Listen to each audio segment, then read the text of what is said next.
Hi there Libra, thank you for joining me for your weekly forecast for week commencing the 9th of March. The focus continues on that part of your scope that is to do with the realities of life, everyday nitty-gritties. And the sun is asking you to be as virtuous as possible to make sure that you've got a good grip here. If there's been anything you've been prevaricating around, this is a great time to catch up on these tasks.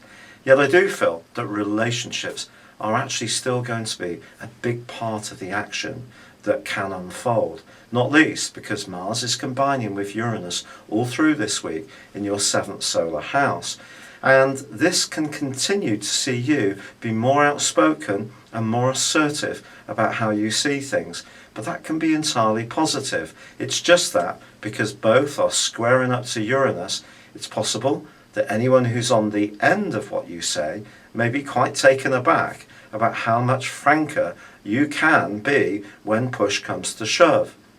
But I think it can be quite a revelation because you do spend such a lot of time being conscious of the needs of others.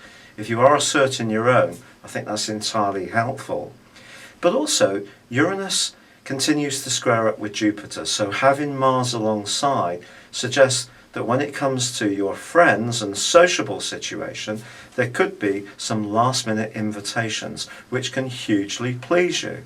And if this sees you catching up with the gossip or doing something new, or even having a connection around a cause that you really believe in, it will really make you feel that you're alive, you're living in the moment, and it can be a very gratifying week as far as your connections are concerned like this. By Friday, however, Mercury does move out of a very creative part of your scope, which it has occupied pretty well since the start of the year, 10 weeks. And it does move into the same practical area that the Sun's occupying. Remember, Mercury is about talk and thought.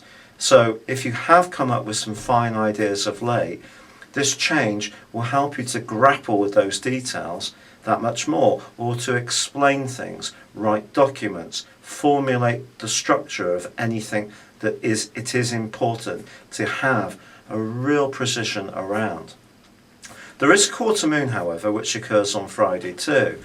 And however much things are panning out this week, do try to pace yourself, because if you do try to cram in absolutely every single thing, you may end up the week feeling really quite stressed out. So prioritise, but it is going to be important to give yourself permission to have some fun.